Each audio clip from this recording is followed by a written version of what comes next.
Hello everyone, welcome back to my channel Maa Vandana chemistry classes. So class 12th के लिए हमारा first interactive session है। Class 12th की जो लास्ट वीडियो हमने देखी थी, ऑब्वियसली हम बहुत सारी सीरीज़ में एक तरीके से चल रहे हैं जिसमें हमने बहुत सारे पार्ट्स किए हैं। किसके? एस ब्लॉक के, पी ब्लॉक के, डी ब्लॉक के और एफ ब्लॉक के। एस ब्लॉक जो है वो बहुत ज़्यादा आपके सिलेबस के अंदर नहीं था, लेकिन फिर भी हमने उसको डिस्कस किया था कि आपका एक तरीके से पूरी कंप्लीट पीरियोडिक टेबल का रिवीजन हो जाएगा। ठीक है भाई, तो हमारा एस ब्लॉक और पी ब्लॉक कंप्लीट हो गया था। डी ब्लॉक की हमने रिवीजन स्टार्ट कर दी थी, यूँ कहें कि डी ब्लॉक हमने पढ़ना स्टार्ट कर दिया था। ठीक है, और उसके अंदर हमने जो बहुत बेसिक सी चीज़ें की थी डी ब्लॉक के अंदर, वो मैं आपको बता देती हूँ। जैसे कि डी ब्लॉक जो है उसके अंदर हमने पढ़ा क्या था। सबसे पहले हमने पढ़ा था कि डी ब्लॉक के अंदर एलिमेंट्स ट्रांजिशन एलिमेंट्स होते हैं। ठीक है, उन्हें ट्रांजिशन एलिमेंट्स क्यों कहा जाता है? पहली चीज़, जिसने नहीं पढ़ा है D block, link description box में गिवन है। इससे पहली वाली जो वीडियो है उसका लिंक डिस्क्रिप्शन बॉक्स में गिवन है, जाइए देखिए, उसको समझिए, उसके बाद में यहाँ पे इस वीडियो के अंदर आइए। ठीक है, चलिए भाई, अब देखिए डी ब्लॉक के अंदर हमने देखा था कि इन्हें जो है ट्रांजिशन एलिमेंट्स कहा जाता है। ठीक है, इन्हें ट्रांजिशन एलिमेंट्स क्यों कहा जाता है भाई? ट्रांजिशन का मतलब क्या होता है कि ये जो एलिमेंट्स होते हैं ये प्रेजेंट होते हैं किसके बीच में? एस और पी ब्लॉक के एलिमेंट्स के बीच में। ठीक है, जैसे कि हमने स्टार्ट किया हुआ है यहाँ से, तो ये है हमारे एस ब्लॉक के एलिमेंट्स होते हैं यहाँ पे, और इस तरफ होते हैं हमारे पी ब्लॉक के एलिमेंट्स। ठीक है, ये हो गए हमारे पी ब्लॉक के एलिमेंट्स, और यहाँ पे जो मिड वाला सेक्शन होता है ये होता है हमारा किसके लिए? डी ब्लॉक के एलिमेंट्स के लिए। ठीक है, तो ट्रांजिशन का मतलब यहाँ पे क्या है कि जो एस और पी ब्लॉक के मिड में प्रेजेंट हो उन्हें कहा जाता है क्या? Transition elements. नेक्स्ट चीज़ ये आती है कि इन्हें डी ब्लॉक के एलिमेंट्स क्यों कहा जाता है? तो सेम वही चीज़ है, इन्हें एस ब्लॉक के एलिमेंट्स क्यों कहा जाता था? क्योंकि इनका जो लास्ट इलेक्ट्रॉन है, लास्ट इलेक्ट्रॉन कौन सी ऑर्बिटल के अंदर, या फिर यूँ कहें कि कौन से ब्लॉक में जाता था? एस के अंदर जाता था। इसमें लास्ट इलेक्ट्रॉन जाता था किसके अंदर? पी के अंदर। ठीक है, और इसके अंदर लास्ट इलेक्ट्रॉन जो है वो जाएगा किसके अंदर? डी ऑर्बिटल के अंदर जाता है, इसलिए इन्हें डी ब्लॉक एलिमेंट्स कहा जाता है। ठीक है भाई, इनकी नॉर्मल कॉन्फ़िगरेशन जो है, इलेक्ट्रॉनिक कॉन्फ़िगरेशन, वो हमने देखी थी, वो होती है n-1 और ns2। ठीक है भाई, ये हमने देख लिया था कि इसके अंदर डी इलेक्ट्रॉन्स होते हैं, डी ऑर्बिटल्स होते हैं। डी ऑर्बिटल्स के अंदर जो है 10 इलेक्ट्रॉन्स फिल हो सकते हैं, ये हमें पता है। और ns वाली जो हमारी ऑर्बिटल होगी उसके अंदर 2 इलेक्ट्रॉन डले हुए ही होंगे। ठीक है, कुछ इलेक्ट्रॉन्स या फिर यूँ कहें कि कुछ एलिमेंट्स ऐसे होंगे जिनके अंदर यहाँ पे 2 इलेक्ट्रॉन नहीं होते हैं, उनमें 1 इलेक्ट्रॉन होता है। वो उनकी इलेक्ट्रॉनिक कॉन्फ़िगरेशन की क्या है? एक तरीके से एक्सेप्शन है। ठीक है, जैसे कि फॉर एग्जाम्पल, अब आप सोच रहे होंगे कि ऐसे कौन से एलिमेंट्स हैं जो इस तरीके से एक्सेप्शन होंगे, तो आप स्टार्ट कीजिए scandium, titanium, vanadium, chromium, manganese. यहाँ पे रुक जाइए। ठीक है, अब देखिए सबसे पहले हम बात करते हैं क्रोमियम की। ठीक है, क्रोमियम का एटॉमिक नंबर कितना होता है? 24 होता है। इसकी इलेक्ट्रॉनिक कॉन्फ़िगरेशन क्या होती है? 1s2, 2s2, 2p6, 3s2, 3p6, 4s2, 3d4। ठीक है, होता क्या है? इसका एटॉमिक नंबर होता है 24, इसकी electronic configuration 4s2, 3d4 actual में होनी चाहिए। क्या होता है? एक्चुअल में होनी चाहिए, लेकिन हमें क्या ध्यान है? हमें ये पता है कि जो हाफ फील्ड यानी कि D5 हो गया, फुल फील्ड यानी D10 हो गया, ये वाली ऑर्बिटल जो है वो क्या होती हैं? ज़्यादा स्टेबल होती हैं। इस वजह से क्रोमियम क्या करेगा? इसका 4s का जो इलेक्ट्रॉन है यहाँ पे 1 हो जाएगा, और ये 3d जो है इसको ले लेगा 5, यानी 1 इलेक्ट्रॉन जो है वो इसके पास में ट्रांसफ़र हो जाएगा, और इसकी जो इलेक्ट्रॉनिक कॉन्फ़िगरेशन है वो बन जाएगी 4s1 3d5। क्यों बनी भाई ऐसी इलेक्ट्रॉनिक कॉन्फ़िगरेशन? क्योंकि 3d5 जो है वो हाफ फील्ड है, और हमें पता है हाफ फील्ड और फुल फील्ड ऑर्बिटल जो है वो ज़्यादा स्टेबल होती हैं। इस वजह से 4s1 और 3d5 इसकी कॉन्फ़िगरेशन मानी जाती है। समझ गए ये चीज़? अब बात करते हैं नेक्स्ट, क्रोमियम के बाद में नेक्स्ट आते हैं हम कॉपर। कॉपर का एटॉमिक नंबर होता है 29। इसकी इलेक्ट्रॉनिक कॉन्फ़िगरेशन क्या होती है भाई? 1s2, 2s2, 2p6, 3s2, 3p6, 4s2, 3d9। ठीक है, इसका इलेक्ट्रॉनिक कॉन्फ़िगरेशन एटॉमिक नंबर 29 है, उस अकॉर्डिंग इसकी इलेक्ट्रॉनिक कॉन्फ़िगरेशन 4s2 3d9 होनी चाहिए, लेकिन इसकी जो एक्चुअल कॉन्फ़िगरेशन है वो हो जाती है 4s1 3d10। ऐसा क्यों होता है भाई, 4s1 3d10 क्यों होती है? क्योंकि d ऑर्बिटल इसके अंदर हो जाती हैं फुलफिल्ड, और हमें पता है कि जो फुलफिल्ड ऑर्बिटल्स होती हैं उनकी स्टेबिलिटी जो है वो ज़्यादा होती है, इस वजह से एक इलेक्ट्रॉन जो है वहाँ ट्रांसफ़र हो जाता है। अब क्वेश्चन आता है कि मैम इस तरीके से क्या हो सकता है क्या?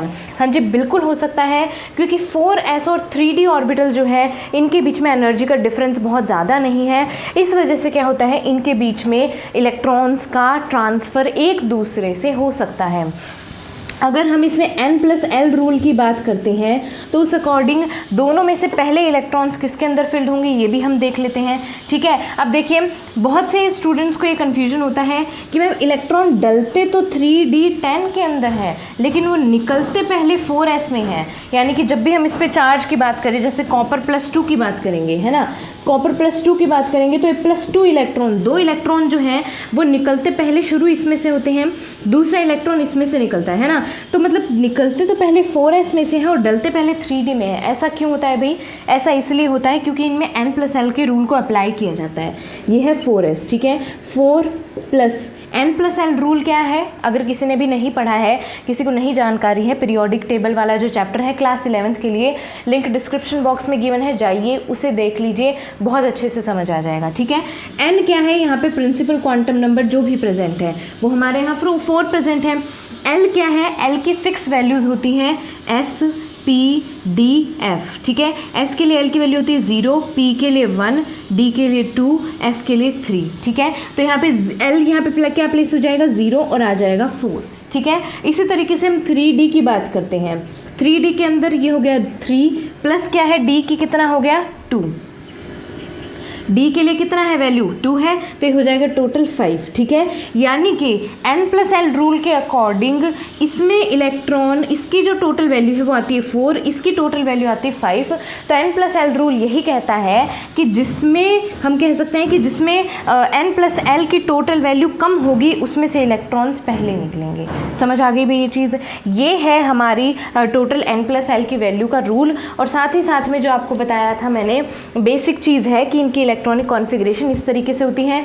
ऑलमोस्ट 1-2 एलिमेंट्स हम और सीरीज़ में, ये तो फर्स्ट सीरीज़ थी, स्कैंडियम वाली जो थी वो फर्स्ट सीरीज़ थी, बाद में इसकी जो सेकंड और थर्ड सीरीज़ है उसके अंदर भी इसी तरीके के एक्सेप्शंस होते हैं। सारा हमें पढ़ने की ज़रूरत नहीं है, और ज़्यादा करके जो आपसे पूछा जाता है वो क्वेश्चंस फर्स्ट सीरीज़ में से ही आएंगे, तो आपको बिल्कुल भी परेशान होने की ज़रूरत नहीं है कि हमारे क्वेश्चंस कौन सी सीरीज़ से आएंगे, तो फर्स्ट पढ़ ली हमने। ठीक है, तो ज़्यादा करके जो आपके क्वेश्चंस हैं वो फर्स्ट सीरीज़ जो है ट्रांजिशन एलिमेंट्स की उसी में से आते हैं। बीच बीच में मैं आपको ब्लैक बोर्ड से हट के टाइम देती हूँ ताकि आप अपना जो है स्क्रीनशॉट है वो ले सकें। स्क्रीनशॉट लेके आपको जिस भी तरीके से उसको नोट्स बनाने हो आप उसको इजीली नोट्स बना सकते हैं। तो मैं बीच में से हट जाती हूँ तो आप स्क्रीनशॉट उस वक्त ले लिया कीजिए। ठीक है, चलिए भाई, ये हमने बात कर ली थी। फिर बात की थी हमने लास्ट वीडियो के अंदर फिजिकल प्रॉपर्टीज़ की। ठीक है, कि ट्रांजिशन एलिमेंट जो होते हैं उनकी फिजिकल प्रॉपर्टीज़ क्या होती हैं, किस तरीके से देखी जाती है, उनकी वॉलेटाइलिटी क्या होती है। अब जो हम बात करने वाले हैं सेकेंड पॉइंट, वो है इनकी एटॉमिक रेडियाई की। ठीक है, वो है इनकी एटॉमिक रेडियाई, या फिर यूँ कहें कि इनका एटॉमिक साइज जो है उसके बारे में हम बात करने वाले हैं। ठीक है, आपको नॉर्मली ध्यान होगा जब हमने एस ब्लॉक और पी ब्लॉक किए थे, एस ब्लॉक और पी ब्लॉक जब हमने किए और पी ब्लॉक के अंदर जो है पढ़ा है कि जब भी हम लेफ़्ट टू राइट मूव करते हैं तो एटॉमिक रेडियाई या फिर यूँ कहें कि एटॉमिक साइज जो है वो घटता है या बढ़ता है। चलिए हम बात करते हैं, यहाँ से स्टार्ट करते हैं हम।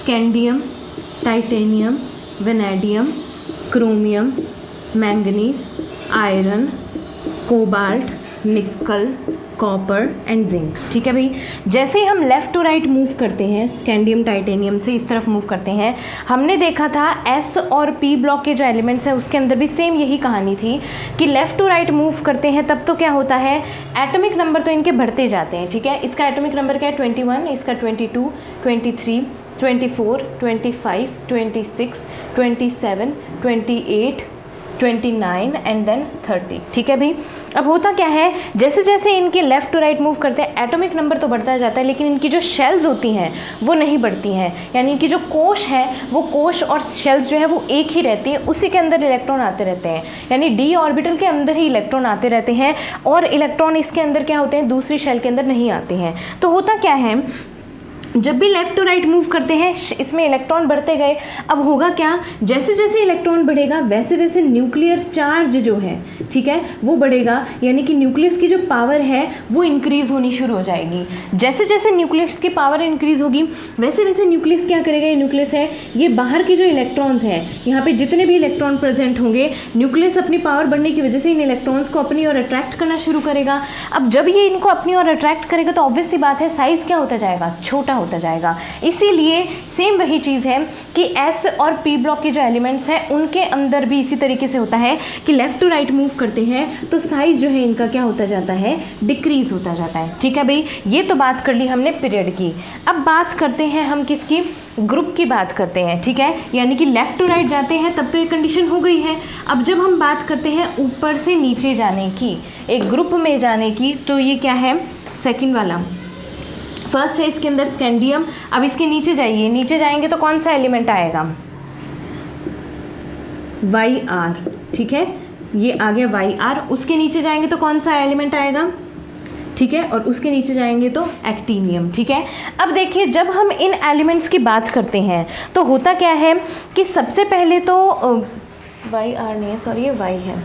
ठीक है, सबसे पहले तो क्या होता है, जैसे हम ऊपर से नीचे की तरफ मूव करते हैं तो नॉर्मली हमने जो एस और पी ब्लॉक एलिमेंट्स के लिए देखा है, नॉर्मल जो उनके अंदर कंडीशन होती है वो क्या होती है भाई, कि जैसे ही ऊपर से नीचे की तरफ मूव करते हैं तो यहाँ पे एक चीज़ और बता दूँ आपको, यहाँ पे ये 3D, इसके अंदर 3D ऑर्बिटल आएगी जिसमें D के इलेक्ट्रॉन्स आएंगे। इसमें आती है 4D, इसमें आती है 5D और इसमें आती है 6D। ठीक है भाई, तो अगर मैं 3D 4D 3D सीरीज़ बोलूँ तो ये समझ जाइएगा, 4D सीरीज़ बोलूँ तो ये समझिएगा, 5D बोलूँ तो ये और 6D बोलूँ तो ये। ठीक है, अब देखिए भाई होता क्या है कि जब हम ऊपर से नीचे की तरफ मूव करते हैं तो हमने नॉर्मली पीरियड के लिए देखा हुआ है कि क्या होता है, जैसे जैसे एस और पी ब्लॉक एलिमेंट्स के अंदर हमने देखा था ऊपर से नीचे मूव करते हैं तो क्या होती है, शेल्स इंक्रीज होने लग जाती हैं। शेल्स यानी कि हम कह सकते हैं कोश जो है, कोशों की जो संख्या है वो क्या होती जाती है, इंक्रीज होती जाती है। K, L, M, N, इनकी संख्या क्या होती है, इंक्रीज होती है।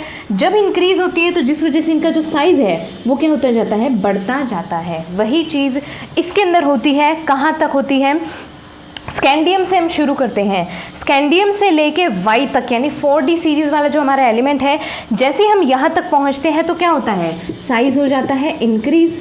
ठीक है, लेकिन फिर यहाँ से हम 5D सीरीज़ और 6D सीरीज़ में पहुँचते हैं तो साइज़ ऑलमोस्ट क्या रहता है, स्टेबल रहता है। किसके लिए, यहाँ से यहाँ तक की जब बात करते हैं तो साइज़ क्या रहता है भाई, स्टेबल रहता है। अब क्वेश्चन अराइज होता है ऐसा क्यों होता है। देखिए भाई होता क्या है, हमने शील्डिंग इफेक्ट पढ़ा है। अब मैंने शील्डिंग इफेक्ट बोला है जिसे हिंदी में बोलते हैं परिरक्षण प्रभाव। तो आप में से 50% स्टूडेंट ऐसे हैं जिन्होंने नाम सुना है लेकिन उन्हें ये ध्यान नहीं है कि क्या होता है, जबकि मैंने पढ़ा रखा है, ये मैंने पिछली वाली वीडियोस में भी पढ़ा रखा है ये। तो एक बार हम इसको फिर से डिस्कस कर लेते हैं कि शील्डिंग इफेक्ट क्या होता है, क्योंकि अगर ये नहीं समझ आएगा तो फिर हमारा आगे बढ़ने का कोई फ़ायदा नहीं है। ठीक है, चलिए भाई सबसे पहले बात करते हैं। फॉर एन एग्जाम्पल, मैं यहाँ क्लास में खड़ी हूँ। ठीक है, एक टीचर जो है वो यहाँ क्लास में खड़ा है। अब टीचर भाई इसी तरीके का बना दिया है हमने, एक बार समझ लीजिएगा। ठीक है, ये टीचर है, क्लास में खड़ा है, यहाँ पे इसने इसकी ये जो है स्टूडेंट्स बैठे हैं। ठीक है, ये 2 रो हैं। ठीक है, फर्स्ट वन और सेकंड वन। होता क्या है, टीचर पूछता है एक क्वेश्चन, एक स्टूडेंट से टीचर पूछता है क्वेश्चन, मतलब पूरी क्लास से जो है टीचर एक क्वेश्चन पूछता है और उनसे कहता है कि चलिए भाई ये मेरा क्वेश्चन है, इसका मुझे आंसर दीजिए। ठीक है, तो जैसे ही क्वेश्चन पूछता है, पूछते से ही क्या होता है, इसका जो स्पेसिफाइड आंसर, जो आंसर एग्जैक्ट चाहिए होता है वो उसे रो नंबर 1 से मिल जाता है। यानी यहाँ जो बच्चे बैठे होते हैं उनसे उन्हें क्या मिल जाता है, आंसर मिल जाता है। पीछे वाले जो होते हैं वो वैसे पीछे वाले तो वैसे भी आप लोगों को ध्यान होगा, जो क्लास के अंदर जो पीछे स्टूडेंट्स बैठते हैं उनका टीचर के क्वेश्चंस की तरफ थोड़ा सा कम ही ध्यान होता है। तो होता क्या है कि जो रो फर्स्ट वाले स्टूडेंट्स होते हैं वो क्या करते हैं, इस टीचर के क्वेश्चन का आंसर ईजिली दे देते हैं। ठीक है भाई, वो जितना जैसा आंसर टीचर को चाहिए होता है वो दे देते हैं। तो टीचर की जो अटेंशन है वो लास्ट रो की तरफ जाती ही नहीं है, यानी कि टीचर की अटेंशन जो है जो सिर्फ फर्स्ट रो है उसी तक रह गई, ठीक है।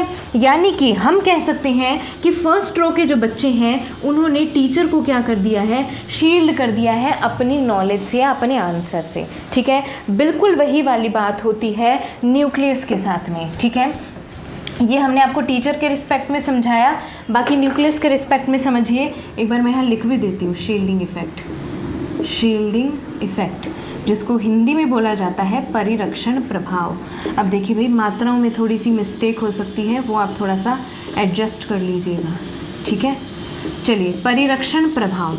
अब देखिए होता क्या है, ये है हमारा न्यूक्लियस, ये इसके बाहर की स्टूडेंट की फर्स्ट रो, ये इसके बाहर के स्टूडेंट की सेकंड रो, ठीक है। ये न्यूक्लियस जो है इसको समझ लीजिए, ये है यहाँ पे CLEUS, ठीक है। इसको समझ लीजिए, ये है यहाँ पे टीचर। अब उसके बाद में बात करते हैं, ये है हमारी n-1 d ऑर्बिटल्स, जो कि है हमारी, यहाँ पे मैं लिख देती हूँ ब्रैकेट में, फर्स्ट रो। ध्यान रखिएगा, इसको उस एग्जाम्पल से ही रिलेट करके चलिएगा। अब ये है हमारी NS, जो कि है हमारी सेकंड रो, ठीक है भाई। अब देखिए होता क्या है, जैसे जैसे न्यूक्लियस में एटॉमिक नंबर बढ़ता जाता है वैसे वैसे क्या होते जाते हैं, इलेक्ट्रॉन्स d ऑर्बिटल्स के अंदर, कौन सी ऑर्बिटल में आते हैं, इसी में आते हैं, इसी ऑर्बिटल के अंदर इलेक्ट्रॉन ऐड होते जाते हैं, ठीक है। इस ऑर्बिटल के अंदर इलेक्ट्रॉन ऐड होते जाते हैं और इसमें क्या होते हैं, NS के अंदर तो 2 ही इलेक्ट्रॉन रहते हैं। हमने देखा था इनका जो नॉर्मल फॉर्मूला था उसके अकॉर्डिंग क्या था, NS के अंदर सिर्फ 2 इलेक्ट्रॉन्स रहेंगे, ठीक है। तो होता क्या है, जैसे जैसे इसमें इलेक्ट्रॉन ऐड होते जाते हैं ये न्यूक्लियस को क्या करते रहते हैं। अब क्वेश्चन पूछता है तो आंसर किससे मिल जाता है, सिर्फ इस n-1 d ऑर्बिटल से, जिस वजह से क्या होते हैं, न्यूक्लियस को शील्ड करते रहते हैं, ठीक है। यानी कि ये इस न्यूक्लियस की अट्रैक्शन जो है ये NS ऑर्बिटल तक जाने ही नहीं देते हैं, जिस वजह से क्या होता है, न्यूक्लियस की अट्रैक्शन सिर्फ यहाँ तक रह जाती है। अब होता क्या है, देखिए अब कुछ एलिमेंट्स के अंदर अगर शील्डिंग इफेक्ट ज़्यादा होता है तो उस कंडीशन में उनका साइज़ क्या होगा, छोटा होगा, उस कंडीशन में उनका साइज़ क्या होगा भाई, बड़ा होगा, ठीक है।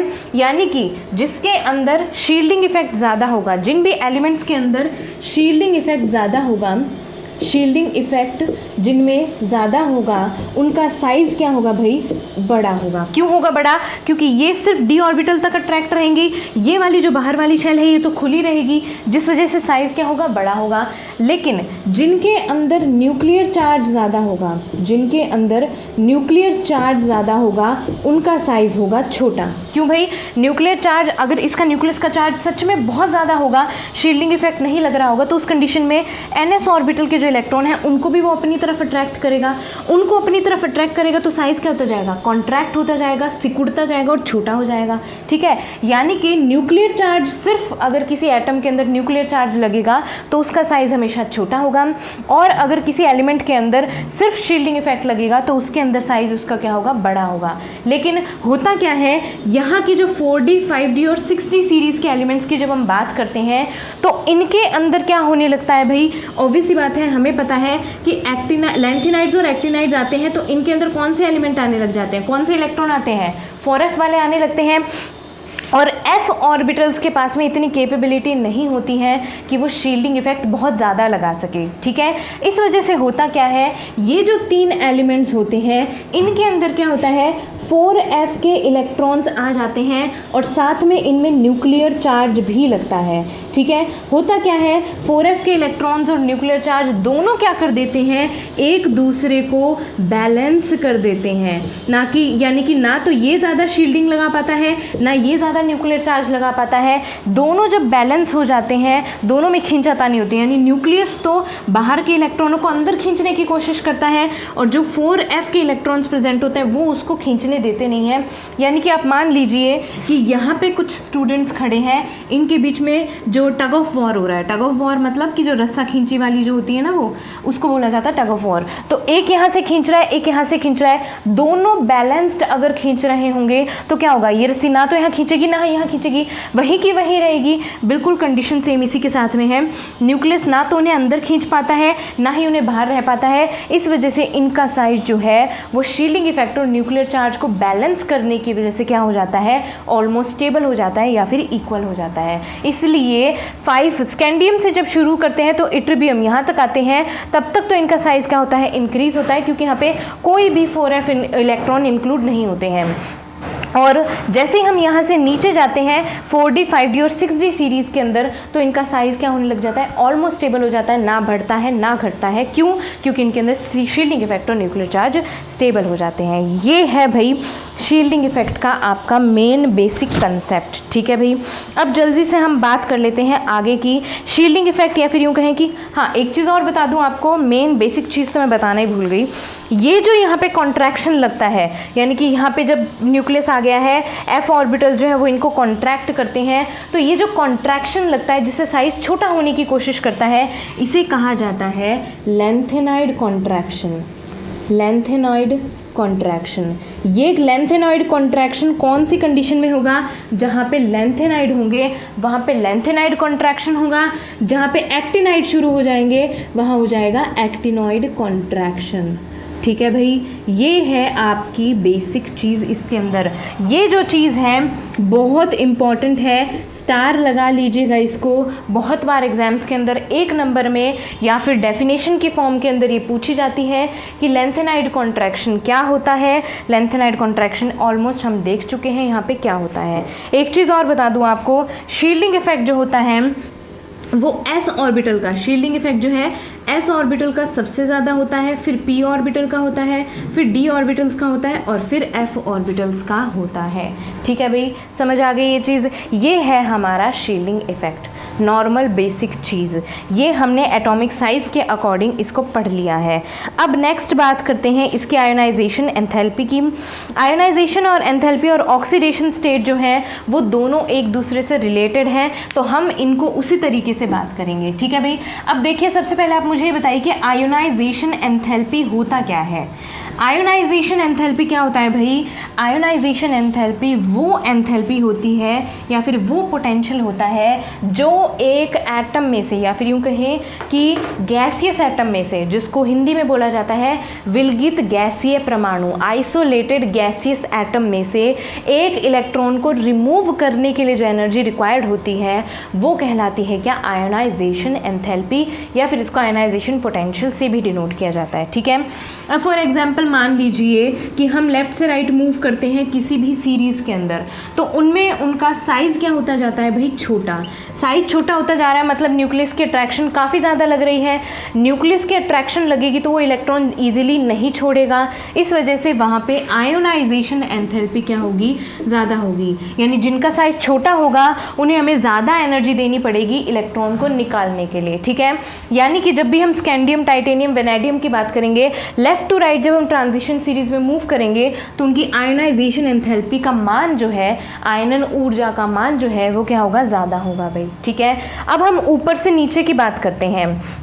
तो ऊपर से नीचे बात करते हैं तो 3D और 4D सीरीज़ के लिए तो आयनन ऊर्जा का मान, आयोनाइजेशन एंथैल्पी का मान कम होगा। कम क्यों होगा भाई? यहाँ पे साइज़ बड़ा है, साइज़ बड़ा है तो लास्ट के इलेक्ट्रॉन बहुत इजीली प्लेस्ड होंगे। ठीक है, बहुत इजीली प्रेजेंट होंगे, जिस वजह से इनको हमें ऊर्जा ज़्यादा देने की ज़रूरत नहीं होगी, एनर्जी हमें ज़्यादा नहीं देनी पड़ेगी, इसलिए इनकी आयोनाइजेशन एंथैल्पी क्या होगी भाई?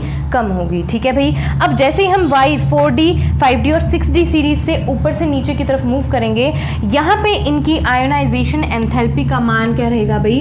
जैसे साइज स्टेबल है वैसे आयोनाइजेशन एंथैल्पी का मान भी क्या रहेगा? स्टेबल रहेगा। क्यों? क्योंकि ना तो साइज यहाँ बढ़ रहा है और ना ही साइज यहाँ घट रहा है। ठीक है भाई, ये थी तुम्हारे लिए बेसिक सी बात। ऑक्सीडेशन स्टेट्स जो है कल हम वापस से स्टार्ट करेंगे इसको, ऑक्सीडेशन स्टेट्स को, ताकि हम उसमें आयोनाइजेशन एंथैल्पी को रिवाइज भी कर लेंगे और ऑक्सीडेशन स्टेट को भी हम अच्छे से पढ़ लेंगे। ठीक है भाई, बहुत बेसिक सा कंसेप्ट है, फर्स्ट वीडियो थी। समझ आए तो प्लीज़ कमेंट सेक्शन के अंदर कमेंट करके बताइएगा कि आपको वीडियो पसंद आई है कि नहीं आई है, कौन सा पार्ट या कौन सा पोर्शन आपको नहीं समझ आया वो मुझे बता दीजिएगा। नेक्स्ट वीडियो के अंदर जब मैं आपको पढ़ाऊंगी इसी चैप्टर को, या फिर यूँ कहें कि इसको आगे जब कंटिन्यू करूँगी तो उसमें आपको मैं वापस से वो चीज़ समझा दूँगी। तो ये थी हमारी आज की वीडियो, मिलते हैं नेक्स्ट वीडियो के अंदर। Till then take care, bye bye.